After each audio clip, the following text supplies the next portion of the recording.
வணக்கம் நேர்களே, வரவேற்பறையில் உங்களை வரவேற்பது ஸ்வாதிஷ்டா தினேஷ். பர்சனாலிட்டிக்கு 90% இம்பார்ட்டன்ஸ் கொடுக்குற நம்ம சினிமா இண்டஸ்ட்ரியில் தன்னுடைய பர்சனாலிட்டியை மைண்ட்லேயே எடுத்துக்காம பர்ஃபார்மன்ஸ் மேலே நம்பிக்கை வச்சு வந்து சக்ஸஸ் பண்ணியிருக்கிற ஒரு சாதனை பெண்மணியை தான் நம்ம நிகழ்ச்சியில் இன்னைக்கு சந்திக்க போகிறோம். கண்டிப்பாக. அது மட்டும் இல்லாமல் வெள்ளித்திரையின் வெற்றி நாயகி, சின்னத்திரை மூலமாக இவங்க செல்லாத வீடுகளே இல்லைன்னு சொல்லலாம். கலைத்துறையை கலக்கின ஒரு கலக்கல் ராணி வடிவுக்கரசி அம்மாவை தான் நம்ம மீட் பண்ண போகிறோம். வாங்க நிகழ்ச்சிக்கு போவோம். வணக்கம் அம்மா. வணக்கம். வணக்கம். நல்லா இருக்கிறேன். ஃபர்ஸ்ட் எடுத்தோடனே வந்து ஒரு பேக் டு பேக் கொஸ்டின் நான் கேட்கணும். என்னன்னா, தூர்தர்ஷனில் இருந்தீங்க, அதுக்கப்புறமா வந்து ஒரு சேல்ஸ் கேர்ளாகவும் இருந்தீங்க. ஸோ இந்த ஒரு சக்ஸஸ் சினிமா இண்டஸ்ட்ரியில் எதிர்பார்த்தீங்களா? அண்ட் இந்த ஒரு சக்ஸஸ்க்கு வந்து லக்கு தான் அப்படின்ட்டு எந்த ஒரு ஃபேக்டரை நீங்கள் சொல்கிறீங்க? லக்கா, இல்லை வந்து நான் வந்து ரொம்ப கடின உழைப்பு போட்டேன், இல்லை எனக்கு நிறைய பேர் ஹெல்ப் பண்ணாங்க? ஸோ என்ன ஒரு மெயின் ஃபேக்டரை நீங்கள் வந்து சக்ஸஸ்க்கு காரணமாக சொல்வீங்க? இந்த சக்ஸஸ்க்கு மெயின் ரீசன், மெயின் காரணம் அப்படின்னு சொன்னால் கடவுளுடைய அனுகிரகம். அது இல்லாமல் எதுவுமே நகர்த்த முடியாது. கடவுளுடைய அனுகிரகத்தோட ஹார்ட் ஒர்க். கடவுளுடைய அனுகிரகம் மட்டும் இருக்குது, நான் வீட்லேயே உட்காந்துக்குவேன் அப்படின்னு சொன்னால் நான் ஆர்டிஸ்ட் ஆகிருக்கவே முடியாது. என்னுடைய ஆரம்பம் எப்படி அப்படின்னு சொன்னால் ஒரு சின்ன இன்ட்ரோ கொடுத்துட்றேன், அப்போ தான் அது இன்ட்ரெஸ்டிங்காக இருக்கும்.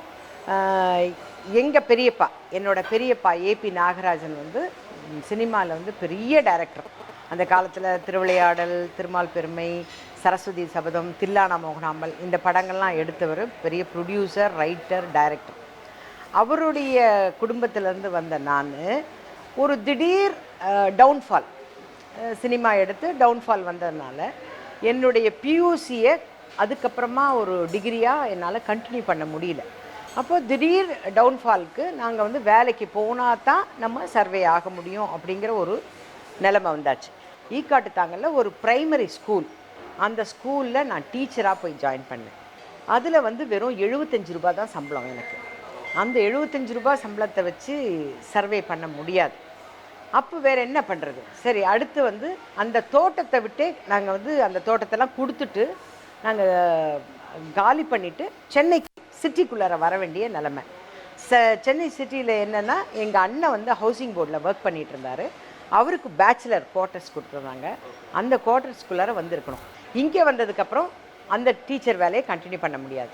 சரி, அது விட்டாச்சு. இங்கே வந்ததுக்கப்புறம் வேறு வேலைக்கு போகணும். என்ன பண்ணுறது? அப்போது ஆழ்வார்பேட்டையில் ஊர்வஷின்னு ஒரு கடை, அந்த கடையில் சேல்ஸ் கேர்ளாக போனேன்.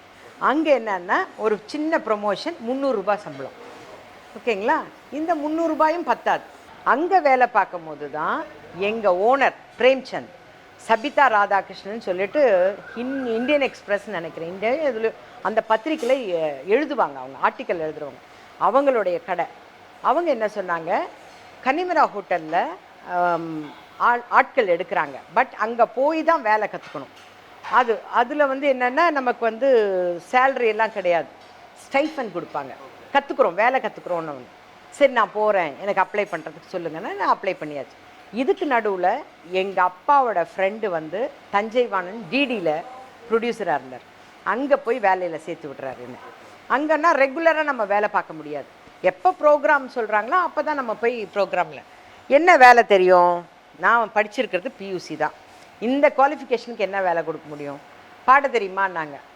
பாடலாம் தெரியாது, ஆனால் பாட தெரியலன்னா வேலை கிடைக்காது. அதனால் என்ன சொன்னேன், பாடுவேன் அப்படின்னு. சரி, பாடுன்னா அப்போது ஆடிஷன் வைக்கிறாங்க. ஆடிஷன் வச்சோடனே நமக்கு ஒரு காம்ப்ளெக்ஸ், நம்ம கருப்பாக இருக்கிறோன்ற காம்ப்ளெக்ஸ் ஜாஸ்தி. இந்த பாப்பா மாதிரிலாம் நல்ல செக்கச்சவேலாம் கிடையாது. அதனால் என்ன பண்ணேன், கண்ணா கருமை நிற கண்ணான்னு ஒரு பாட்டு பாடினேன். ஏதோ என்னுடைய கடவுளுடைய கருணை, அதுதான் அவன் சொல்லணும். பாட தெரியும்னு சொன்னது என்னுடைய உழைப்பின் மேலே எனக்கு இருக்கிற நம்பிக்கை. சொல்லியாச்சு, செலக்டடு. கோரஸில் தான், இன்னும் சொல்லவே வேணாம், லிப் மூமெண்ட் மட்டும் கொடுத்தா போதும், நிறைய பேர் பாட போகிறாங்க. அப்படி 20 அம்ச திட்டத்தை பற்றி கோரஸ் பாடுறதுல நான் ஜாயின் பண்ணேன். அதுக்கப்புறம் நான் நல்லா வேலை பார்க்குறேங்கிறத வச்சு அங்கேயே வந்து கோபாலி சார் என்ன பண்ணார், ட்ராமா செக்ஷனுக்கு என்னை கூப்பிட்டுக்கிட்டார். அங்கே ஒரு ஆர்டிஸ்ட் ஒரு நாள் வரல. ஆர்டிஸ்ட் வரலன்னொன்னே, பட் அங்கெல்லாம் எப்படி ரெக்கார்டிங்னா, ஃபஸ்ட்டு சீன் ஆரம்பித்தா லாஸ்ட் சீன் வரலாம் அப்படியே போகணும், நடுவில் எடிட்டிங்லாம் கிடையாது. 30 நிமிஷம் ட்ராமானா அந்த 30 நிமிஷம் ஷூட்டிங் தான். அப்படியே ஸ்டேஜில் எப்படி பண்ணுறாங்களோ அந்த மாதிரி தான். அது வந்து நான் என்னென்னா, அங்கே வந்து புவனேஸ்வரின்னு ஒரு அசிஸ்டண்ட் இருந்தாங்க கோபாலி சாருக்கு. அவங்க அந்த ஸ்கிரிப்டை பார்ப்பாங்க இல்லையா ஆர்டிஸ்டோட, அதை நான் வேடிக்கை பார்த்துக்கிட்டு இருக்கேன். ப்ரொடக்ஷன் அசிஸ்டண்ட்டாக இருந்தால் 12 ரூபா 50 பைசா சம்பளம் கொடுப்பாங்க ஒரு நாளைக்கு. ₹12.50, அதுவும் ஒரு செக் போட்டு கொடுப்பாங்க. அதையும் போய் ஒரு யூனிவர்சிட்டி பேங்க்கில் தான் மாற்றணும் நாங்கள். அந்த அந்த வேலைக்காக நம்ம போயிருக்கிறோம். அப்போ பார்த்தோன்னே ஸ்கிரிப்ட் பார்த்தோன்னா ஆல்ரெடி அந்த டைலாக்கெல்லாம் எனக்கு கொஞ்சம் மனப்பாடமாக இருந்தனால கோபாலி சார் கேட்குறாரு, உனக்கு ஞாபகம் இருக்குதா அந்த டைலாக்லாம்? பேசிடுவியா? பேசுவேன். ஏன்னா எதுவுமே முடியாதுன்னு சொல்கிற பழக்கமே. ஏன்னா எனக்கு வேலை வேணும், எனக்கு சர்வேவல் ப்ராப்ளம், அதெல்லாம் பேசிடுவேங்க சார். அப்படி எனக்கு நடிப்பு சொல்லி கொடுத்த முதல் டைரக்டர் கோபாலி சார், டிடி தான்.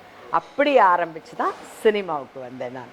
ஓகே, அப்படியே சினிமாவுக்கு வந்ததுக்கு அப்புறம் பார்த்தீங்கன்னா உங்களோட ஃபர்ஸ்ட் படம் சிகப்பு ரோஜா. சிகப்பு ரோஜாக்கள். ஓகே, பாரதி சார் ராஜா சார் வந்து டைரக்ஷனில் சிகப்பு ரோஜாக்கள் போயிட்டு இருக்கு. அதுக்கப்புறமா 2-3 படங்கள் அப்புறமா போயிட்டே இருக்கும்போது பார்த்தீங்கன்னா திருப்பியும் பாரதி ராஜா சார் கம்பெனிலேருந்து உங்களுக்கு கால் வருது, இந்த மாதிரி ஒரு பெரிய கேரக்டர் பண்ண போகிறோம் அப்படின்னு சொல்லிட்டு. அதுவும் சிவாஜி சாருக்கு ஒரு பேரான கேரக்டர்னு உங்களுக்கு பயங்கர சந்தோஷமா இருந்திருக்கும். ஆனால் அதுக்கப்புறமா அந்த டைலாக்லாம், இந்த மாதிரி டைலாக் தான் நீங்கள் அவங்களுக்கு அகைன்ஸ்டாக பேசணும்னு சொல்லும்போது, நடுவில் அலைகள் ஓய்வுதலை அந்த படத்தில் வந்து நானும் சந்திரசேகர் சாரும் நடிக்கிறதா இருந்தது.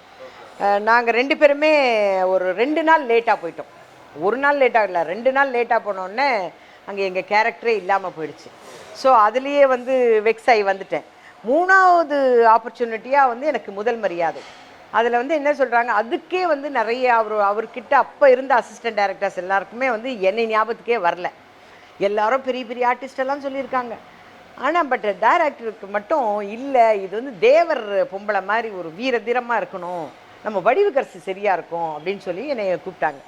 சிவாஜி சாரோட பேர் அப்படின்னு சொன்னோன்னே அப்போ தான் நான் வந்து வாக்கண்ணாவால் சிவாஜி சாருக்கு மகளாக நடிச்சிருக்கேன். அதில் வந்து சுஜாதம்மா பெரிய போட்டு ரெட்டை மூக்குத்தியெல்லாம் போட்டு வில்லேஜ் அம்மாவை நடித்தாங்களா, அதை பார்க்கும்போதே எனக்கு ஆசை, என்றைக்காவது ஒரு நாள் இந்த மாதிரி நடிக்கணும்னு. அதுக்குள்ளாரையே நமக்கு இந்த ஆப்பர்ச்சுனிட்டினோன்னு சந்தோஷம். சரிண்ணா, அதுக்கு 3 நாள் தான் இருக்குது இப்போ ஷூட்டிங் போகிறதுக்கு, மைசூர் போகிறதுக்கு. அதுக்குள்ளே இன்னொரு மூக்கை குத்தி ரெட்டை மூக்குத்தியெல்லாம் போட்டு ப்ராக்டிஸ் பண்ணி போயாச்சு.